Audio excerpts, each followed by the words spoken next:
The only shade I'm giving is the shade coming from my halo. Not all bears eat berries and fish.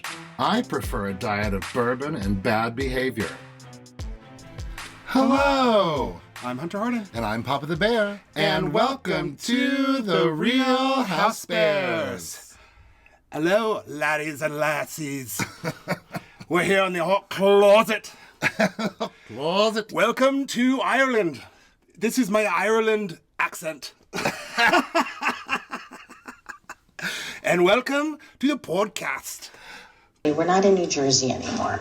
It's like... It's so bad. Oh my God. No, I should have practiced before. No, it's as good as Paul's accent. I know, we already all of a sudden just came out with an accent. We were like, did he have an wait accent all along and we didn't know it? Well, first finding out that his family's from Ireland, I was like, did we know this? I mean, his brother speaks with his straight up, like, comes from the country. Yes. Accent. And I did notice in this episode that Paul had a slight Irish accent that I'd never noticed before. It's the only time we've seen it, and it's because he's with his family. Yeah. Well, anyhow, welcome back to the Hot Closet with us. Hot Pockets! Good day. That's Australian. Yeah, that is Australian. Are you messing with my Weekend D hat? No, I was getting lint off of it. I'm wearing my Weekend D hat. I'm wearing my pink oink hat. I've been wearing my merch on the podcast. You need to start wearing your merch. I only got one piece of merch, unlike someone else in this house that got two of them, and I only got one of them. You're not nice. You're a bitch. Fair. You know what is not fair? I was listening to Amy Phillips today while I was at the gym working on my fitness. And I wish I was more caught up because I'm like, it was from episodes from like last week. And she clears up the whole entire situation with Dina Manzo that I didn't know about. That, first of all, Joe Gorga is saying that he is like friendly with Dina Manzo's husband, David. Nope, not true. Oh. The guy says he's barely ever communicated with Joe Gorga, ever. That he has never gone into business with Louis. So there's no failed business there between this David guy and Louis. Okay. And then Dina Manzo herself was in an interview recently saying that her not coming to the wedding had nothing to do with, again, anything with a failed business or anything like that. It really just has to do with the trauma that she experienced in New Jersey. Like, you don't know this, but she was, like, attacked in her own home and tied up at gunpoint and stuff like that. Yeah. And watch out, Dorit. I know, right? But then part of it, the story is that maybe Caroline Manzo's brother had something to do with it or something. It was Dina's ex-husband. Oh, jeez. That's why they're not speaking anymore. That is terrifying. So that was why aren't they going to be in the wedding? Just because they didn't want to have to come to New Jersey and deal with that tragedy. And then not to mention that you know, there's nothing really between Dina and Dolores, but there's really nothing. But like they're not friends, they're not really enemies. They have but they could stay separate. They're non-existent. They stay separate because of, you know, all of these things. So all of that cleared up. So when I heard all that, I was like, man, last week we were insinuating to hell and back about what Louis has done. Well, we're podcasters. But, you know, Joe Gorga said that he cannot comment on this at this time because they will be filming the reunion soon. Always me. I'm always the bad guy. How convenient is that? Very convenient. But it's weird that Dina like canceled so close to the wedding. Yeah, you're right. But I guess it's just kind of, you know, maybe she had high hopes about it, but once it got closer, she's like, no, I can't do this. Maybe she wanted to give Teresa an opportunity to replace her, something like that. I don't know. Okay. I don't know. But what I do know is that next week on Thursday night, our choir is going to be performing at Heather Gay's book signing. Whoop, whoop. Let me go get my phone so I can find out where that book signing is. I'm so excited. I can't wait to go. I'm pretty sure that I'm allowed to talk about this because I saw Heather make a post saying, come see our choir sing. So I think that hopefully I'm not getting in trouble for saying anything about this. But at Ember, E-M-B-E-R, in Salt Lake City. Next week on April 20th, that's a Thursday, 5:30 to 7:30 is Heather's Bad Mormon book event. And we're going to be there. It's on 420. What? Uh-oh. And we'll be high. Hey, what do you think? I'm going to walk around stoned all day? So come.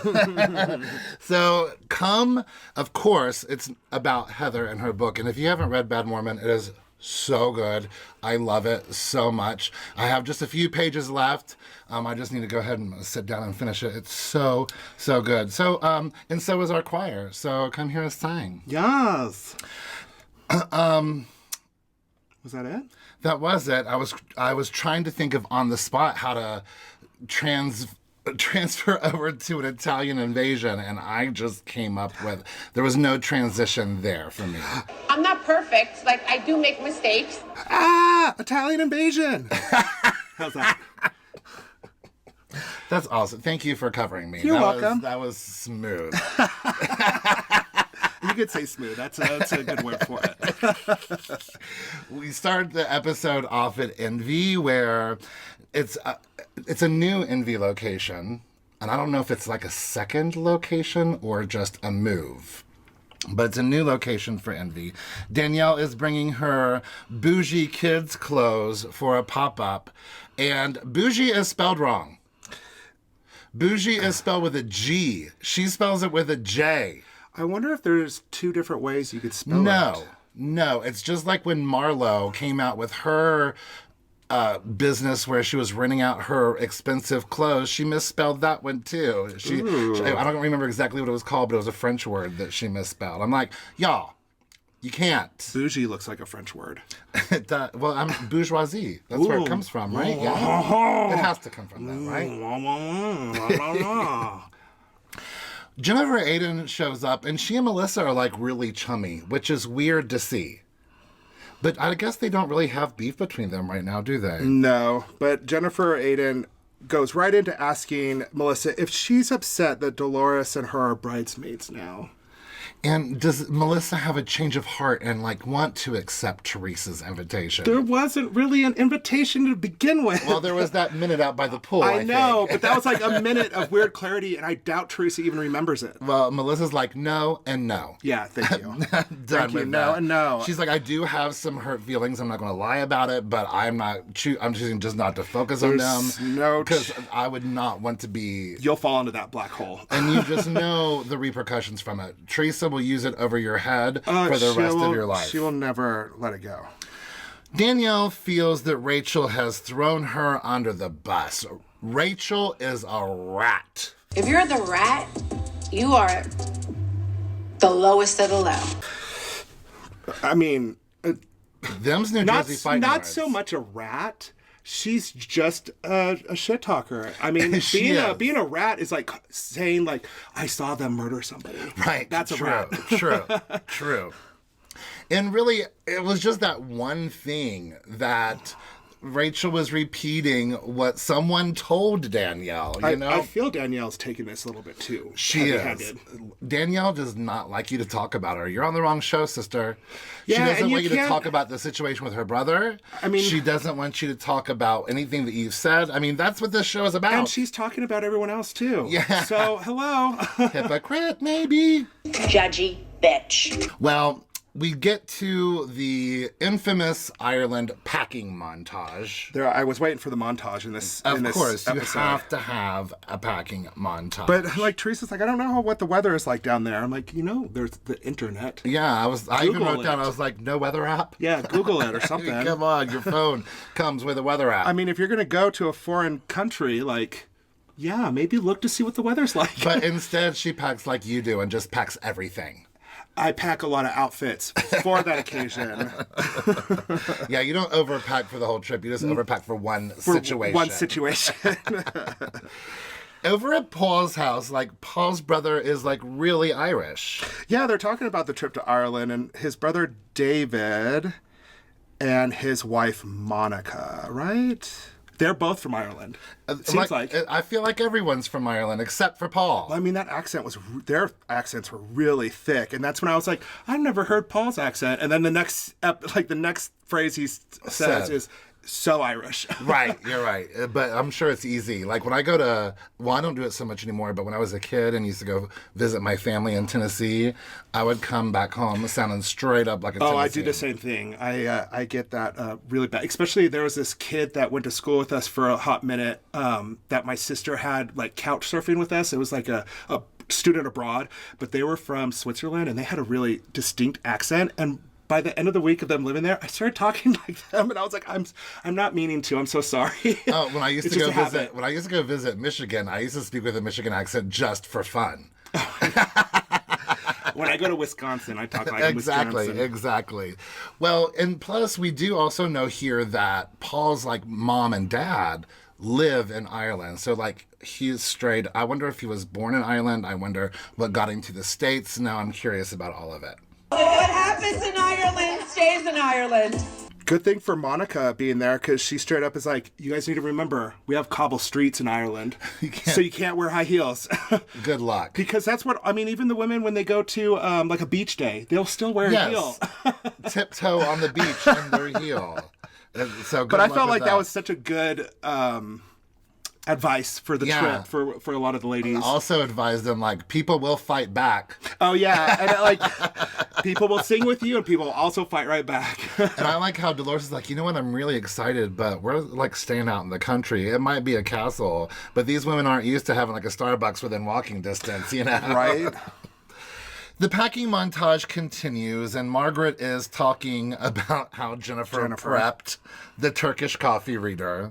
Melissa is also talking about how Jennifer prepped the Turkish coffee reader. Mm-hmm. It's hot. And Louis is just drained. I don't have the energy for it. Louis drained. Is talking about himself, and he's building himself up because he's such a good person.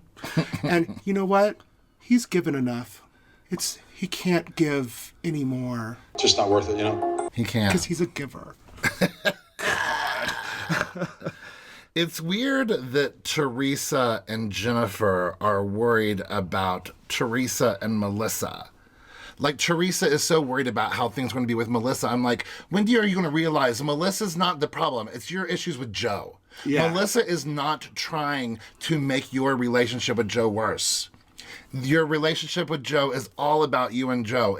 Melissa has nothing to do with it. And even later in this episode, Teresa even says, well, I don't want Joey to get mad at me. I don't want Joe to get mad at me. But it is a little bit of foreshadowing, because at the end of this episode, it all goes back to Joe and Melissa and blah, blah, blah, blah. There is a little bit of tension. Jennifer starts talking about Teresa and Melissa, but then gets straight to Margaret. Of course. Luckily, the therapist sides with Jennifer about Margaret. The chair gremlin, agrees. The chair gremlin agrees. You did not. The chair gremlin. Oh my gosh. Well, you know, Bill isn't completely sold on this therapy, probably because he's getting called out. Yeah, and plus he just doesn't really believe in therapy, I don't think. Yeah. But they have a conversation about Jennifer just trying to, like, listen, Bill, I'm just trying to get your attention.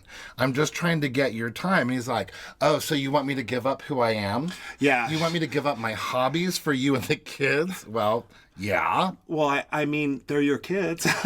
And especially since your hobby is just hanging out in the pool house for hours, watching porn and masturbating. Doesn't take a lot, baby. Well, and also he just is tired of getting lectured. That's the thing, is he's just tired of being lectured all the time about what he's doing wrong, and she's getting tired of what she's doing wrong. They need to meet some middle ground and stop trying to one-up each other. Yeah. It sucks to see, but I am glad that at the end of it, they kind of laugh. Yeah. I mean, there's hope for them. I don't feel like they're a lost cause. It's just Jennifer needs to stop. And last year was traumatic for both of them. Everybody, you know what? Life happens, but if you're going to keep on making this your identity, it's going to never go away. Right, yeah, you got to get moved past. And plus, girl, what did she say at the beginning of her tagline? Karma's a bitch, so start barking? Yeah, start barking. I feel like we've had this conversation We did before. last episode. We have the airport arrivals. Teresa has, it looks like, twice the luggage of everyone else. Of course. Melissa has read that there are a lot of haunted castles in Ireland, and she's already afraid. Like, she's afraid of the dark. She's afraid of ghosts. Anything that's old has ghosts. Well, How come she afraid nothing? of me? How come nothing like? There's no like recent ghosts of like just like the early 2000s or like Well- even the later, even like just a couple years ago. Like, I'm a ghost isn't coming up and being like, "It's Britney, bitch," you know? What like, about that ghost hunt we went on? Oh, honey. I don't think there are any ghosts there. I think I was scarier than any spirit that might have been there. So at this big castle they're going to, there are 9 bedrooms, 7 bathrooms. For a castle, I was like, really? Yeah. 9 bedrooms? That's it? Well, it looked pretty massive, didn't What? it? What Maybe makes 9. a castle? Well, there are 9 women. So that is maybe 9 rooms that are available to them. It could be that they... Oh, I don't know. It could be just... Maybe. Yeah. In small talk on the van, we find out that Jennifer Fessler has hooked up with James Gandolfini. Who is the Tony Soprano? Yes. Yes, Jennifer Fessler. Jennifer Fessler, I love you. Right? Because James Gandolfini is Iconic. very iconic and very sexy, but she met up with him before Sopranos. Yeah. But I mean, he was just a powerful man. Like, you just like, even though he was a horrible character on Sopranos, you still wanted to do him. Yeah. Seemed like a nice guy on interviews and stuff like that. He took her to an S&M bar. I mean, Do it. I love this night. I want to be part of this. I do love that Jen Fester's like, he was in me twice, and that's a fact. But he absolutely was inside me. That is a fact. More than once. Right? Go, girl, get it. I wanna know what Get those Jen- numbers. I don't know what James Gandolfini was packing, and I'm not talking about his gun. Well, I know we're gonna get Jen Fessler on the show, and we're just gonna have to. make her dish. At the castle, they are greeted by Suzie and Emma, 2 of the sweetest names in the world. Bless their hearts, what they might be in for. Like Pepsi. I was gonna say there's no Pepsi. Well, Suzie and Emma are the Pepsi. They're the Pepsi. They're like the Coca Cola. One's Coca and the other one's Cola. Yes. But this castle, I mean, it's 10,800 square feet. So, but it did It's say big. 9 bathrooms, 7 bedrooms. So maybe that is Yeah, all the that's- bedrooms they have. I don't know who it was, but somebody walks in and goes, "It smells like bacon." I don't know who that it was was. probably It was Rachel probably Fuda. I was probably either Fuda or Fessler. Could be. Melissa immediately thinks that the artwork looks haunted. She's already there. That artwork is haunted. Like, look at it. It's like Harry Potter artwork. Yeah.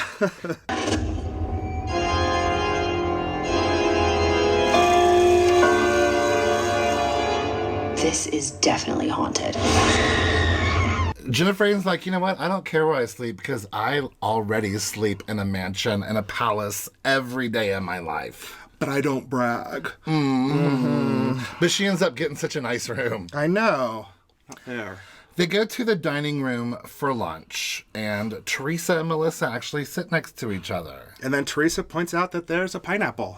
Ah, pineapple. Of course. Everyone's like, no one's doing that here, honey. Well, when Suzie and Emma step out of the room, Dolores is like, hey, I just want everyone to know, we're not in Jersey anymore. I mean, how embarrassing is it that you have to tell a group of adult women, listen, we can't behave here the way you maniacs behave back home. But Dolores is like, I want everyone to be calm. Unlike Jackie the other night at the Turkish I know, coffee she just reading. calls Jackie out. Jackie wasn't the only one, like, making fun of that reader.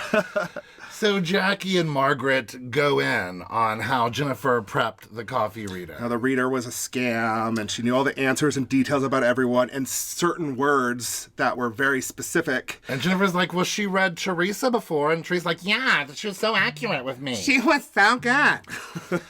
So, but Teresa did put on blast that she did tell Angie that she and Margaret had been fighting.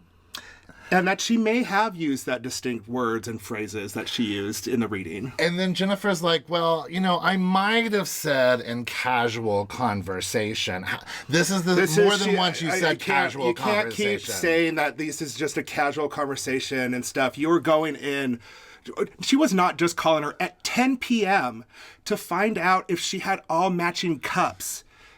And Jennifer admitted that she smokes weed at night after the kids go to bed. So Jennifer cannot help but just spill.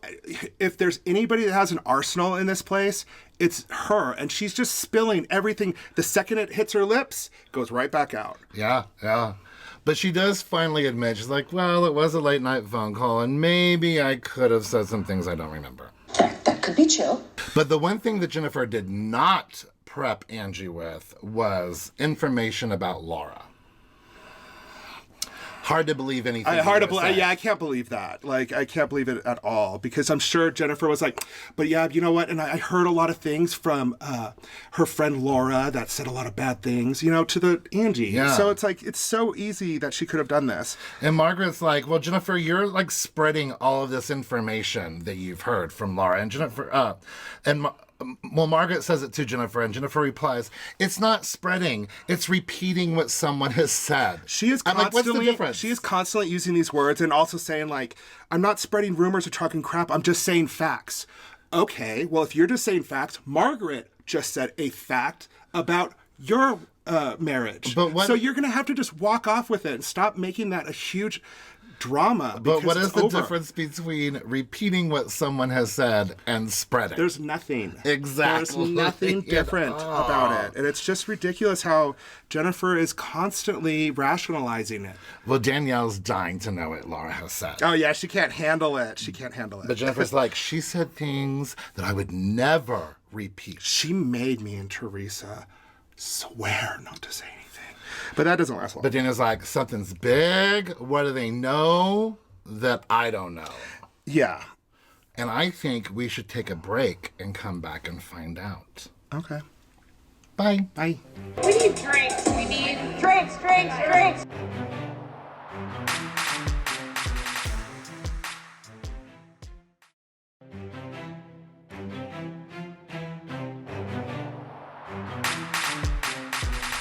And we're back.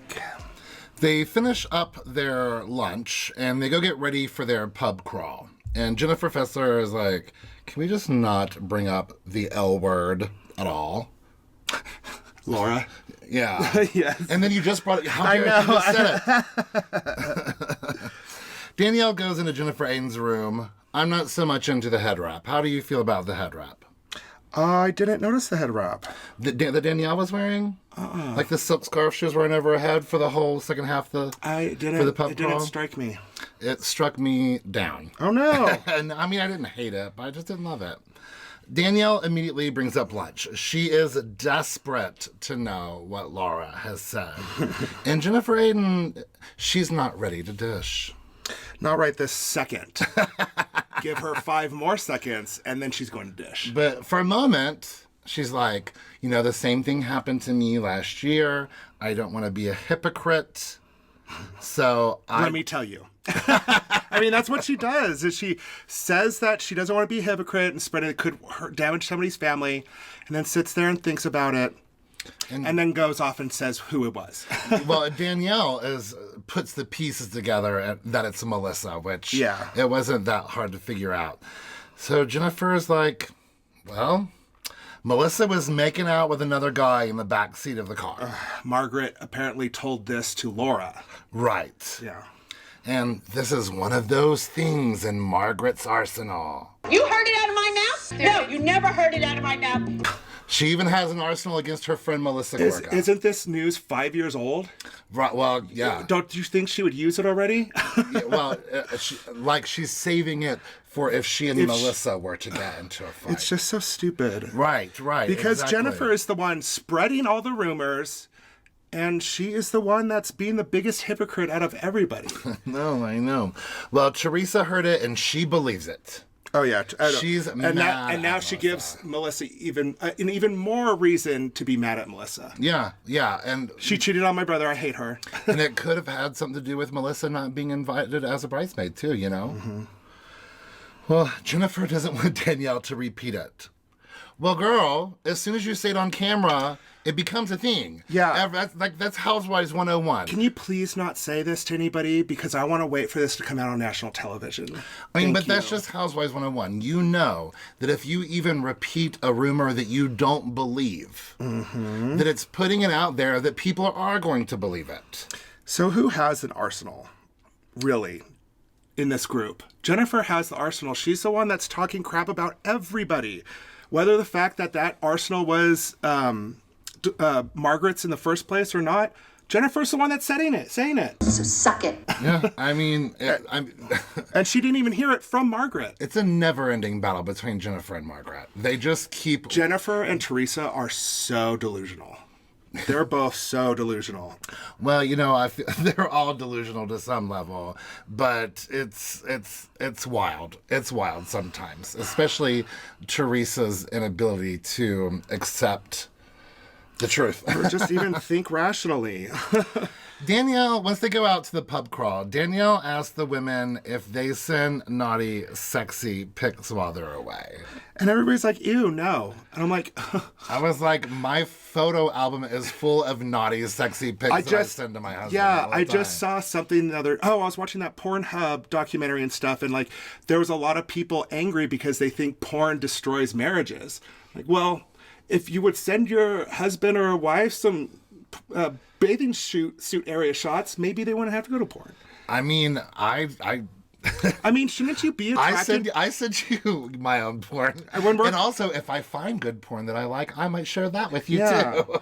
I mean, so I guess it's just different in straight relationships because I guess every relationship is different. You and I are considered traditional as far as most gay relationships are concerned. Monogamous. Oh. It is shocking. Melissa says that she and Joe don't text a lot, but because we know that Joe is watching porn, he's not afraid to admit he watches porn on his way home from work. Yeah, he does. He said it already. Yeah, so, but I'm surprised that Melissa doesn't send him sexy photos. She loves to take pictures of herself. I bet you she does. Just not like nude photos, probably. Okay. Danielle is like, hey, let's take a picture of my boobs and have you send it to Joe and see if you can tell the difference. And he does. Yeah, he's like, who's that? Whose nipple is that? Well, I mean, I could pick things up out of a lineup. Right? I think. Well, I just love that there wasn't even a multiple choice and he just immediately knew they weren't Melissa's. I was like, he knows that chest. And apparently that was Danielle's test to make sure everything was still good on their home front. Oh my God. Well, Teresa makes a comment about how crazy it is to go to Ireland 2 weeks before her wedding. No, everybody says, we're in Ireland, can you believe it? And then Teresa's like, 2 weeks before my wedding. Huh? Dolores and Jennifer have been to their dress fitting. Teresa was nervous to ask Jennifer and Dolores because she didn't want to have any issues with Joe. Mm-hmm. Melissa's like, why would you think that Joe would be upset? And Teresa's like, well, it could be anything, like not inviting Melissa's parents. And then Jennifer Aydin jumps in, and she's like, well, Melissa, you were invited out of obligation. Like I said, they're both just delusional people. They're just delusional with their rationality. It's just any excuse to make them look better or to explain away. Or distract. It's gaslighting. Yeah, it's gaslighting. ridiculous. Melissa shuts Jennifer Aydin down pretty quickly. She's like, listen, this is not your conversation. Everybody also is like, back up. And Teresa's like, let me handle it. Let me handle it. So it all boils down to Joe just could have called Teresa if he was mad about Melissa's parents. I love it that everybody at that table is like, mm-hmm. Mm-hmm. And everyone's like, what you don't understand, Teresa, is that you should have invited them anyway. In the first place. You remembered everyone else's mother that's not even related to you, but you somehow forgot Melissa's that you have turmoil with constantly. Yeah, I don't. It's not believable. It's not, and I just forgot. Well, considering the reunion was so recently, I don't believe it. I don't believe it either. I don't believe it. I do love Dolores. It's like, there you go, Melissa. Teresa just said it. Now call her and ask her about the wedding and who should be invited, and then you could talk as much crap as you want because you called. But Teresa does say at one point, I'm not perfect. I make mistakes. That came out of her mouth. It's shocking. But she doesn't say what mistakes she doesn't believe it. No, she doesn't believe it at all. That's just one of the things that Louis has taught her. But, also, this is the happiest time of Teresa's life. Joe, her only brother, should be helping her to make this the happiest. She should be able to do whatever she wants and him not react. Yeah, huh? I'm like the coolest sister, huh? I'm like the best, huh? I'm the coolest sister. Girl. And I would never throw Joe under the bus, but she has thrown Joe under the bus so many times. Oh, yeah. When Jennifer Aydin goes after Joe, Teresa backs Jennifer Aydin. That whole bitch boy situation was rough. But she's like, I've never thrown Joe under the bus. And you can see everybody's face, even Rachel's face, who hasn't been on the show very long. She's just like, oh, really? I love Rachel Fuda's commentary. Rachel's like, my sister-in-law's mother is invited to practically when I go to the bathroom, I invite her. Everything. I love her. I love this new cast. Well, Melissa and everyone else really wants this conversation to end. But Teresa won't let it go. And Teresa says, well, then you should blame the person who brought this up. Blame your friend, Jen Fessler. Your friend. And Fessler's drinking the cup with two hands. I love it how, even though there's no beef between Jen Fessler and Teresa at all, none. she goes, your friend.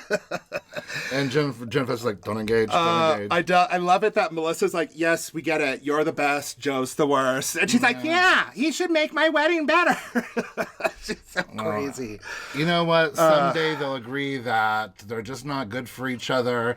They'll get one or the other will get off the show. Years will go by. They'll regret it and they'll get back together. Mm-hmm. That's exactly what's going to happen. Okay. That's not what the coffee cup says. I saw it in the coffee. You are drinking coffee right now. I saw it. See, I see it right here. Yeah. There's Teresa and Louie, and over here is Joe. Oh my God! But then when I shake it, they're all together. Look, I could read my water. It says you're full of shit. That's crazy. Well, Jackie breaks the ice with a limerick. Okay. About Jennifer Aydin, and it was funny. Everybody loved it. Jennifer she just cannot stand doesn't have a sense of humor. She has no sense of humor. But it was funny, and she should have laughed about it. She should have laughed about it because she told the psychic all the information. Yeah. But Jennifer is not ever interested. Well, I mean, who's ever interested in being the butt of a joke? But I would have even laughed. I would have even laughed at it. Like, yes, you guys, I probably did. And then Jen Fessler, she's like, all right, well, we're gonna have a wrap off. Yeah. And she gives, and of course, another dig towards Jennifer Aydin at the end, but it starts off talking about Rachel Fuda and making fun of her nose. No, these hoes. It was so good. And, a nice uplifting way to end this episode. There wasn't too much drama in this episode. There was a little tension between Melissa and Teresa, but there wasn't a whole lot of, wide ranges of emotions going on It's here. because everything's already been wide ranged of emotions about the same subjects. Last season was only 14 episodes, now that I think about it. So I'm sure we're getting close to the end of this season. And they're filming the reunion this week or next. Well, I mean, her wedding's going to be in this season, right? Yeah. And that's only 2 weeks away from right now on the so we're probably getting close to the finale. I would say maybe 16 episodes. I wonder who we're going to cover. They're filming. We normally go straight from New Jersey to Beverly Hills. They just started filming Beverly Hills not long. So we'll probably end up covering probably OC. Atlanta's coming out. And I'm sorry for all the Beverly Hills fans that only listen to us for just Beverly Hills. I know, because it's weird. Salt Lake and Beverly Hills are filming at the same time. Every time we switch cities, our fluctuations of numbers go in really weird ways. Yeah, they really change in so many different ways. But most of our listeners are Salt Lake City, which is awesome. So yeah, if you guys aren't even watching the other franchises, you should at least listen to us. Yeah, we're still funny as hell. Yeah. You are nothing but a disheveled little drug addict. I mean... It wouldn't be funny, though, if you didn't follow us on social media. Ooh, on good job. Facebook and Instagram, we are The Real Housebears. On Twitter, we are Real Housebears. And you can email us at therealhousebears@gmail.com. You can also buy merch from us at realhousebears.redbubble.com. And you could listen to us wherever you're listening to podcasts. And you could also watch us wherever you want to watch us on Spotify or YouTube or even the Anchor app. And yeah, if you are listening to us on Apple Podcasts, we could really use your reviews, and you can become hashtag Housebears famous. So just leave a 5-star rating and a cute little review in Apple Podcasts, and yeah, the rest is history. Well, we're history. Bye. Bye. Okay, love you. Bye.